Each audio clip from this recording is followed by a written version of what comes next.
yourself up to do both, because while the world is a little more fast-paced today, the amount you're moving on average is a lot less.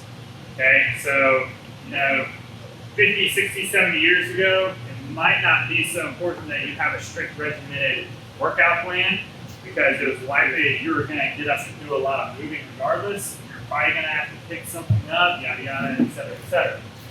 Now that's a lot less likely. If you don't go to the gym, how often are you out doing some sort of physical activity, right? How often are you having to move something that weighs quite a bit of weight? How often are you doing X, Y, Z? Those times are a lot less often now than they used to be. So they become they kind of really go together now, okay? And especially with the way food is now, we have this abundance.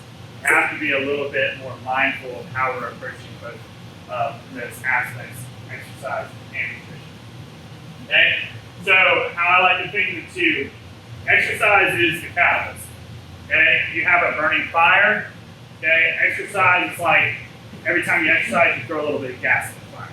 Okay? It's going to burn, it's going to light up, it's going to burn a little bit hotter. Okay? For a brief period of time. Okay? Then it's going to kind of go back to normal.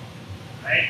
So exercise burns calories, helps with habitual formation, so you're going to start creating more habits, and get used to going to the gym, take more time, active physical activity is regular, and it might even have some carryover to your food, because you might tell yourself, hey, I'm working this hard, I'm going to start eating a little bit better to match it. Okay? That's not true for all, okay? But there are studies that show that that is kind of a mutual effect, and that can have an effect on you. Okay? Start to eat better just for the sake of working out. Okay? And it stimulates the nutrient use in your body. So you're going to be more effective at using what you put in your body if you train your body through exercise. Okay? So exercise in and of itself is actually a stress. And so you stress your body a bit, you recover from that stress, now your body's more resilient. Right? So kind of, for lack of a better term, beating yourself down a little bit in your exercise. I don't mean like going out and completely wrecking yourself day in and day out, but beating yourself down a bit in exercise is exactly what you want, because you'll recover and become more resilient. The same is not true for nutrition.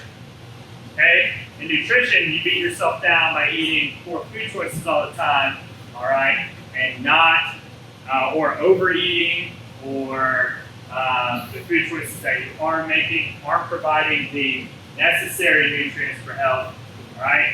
Your body doesn't just become more resilient, okay? Your body is becoming more resilient if you're making better food choices, making healthier food choices, and if your diet is a lot more consistent, okay?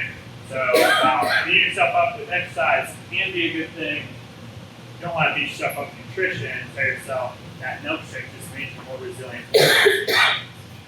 Okay? Not quite how that works. Alright, here's a cool little diagram that looks like it's written by 3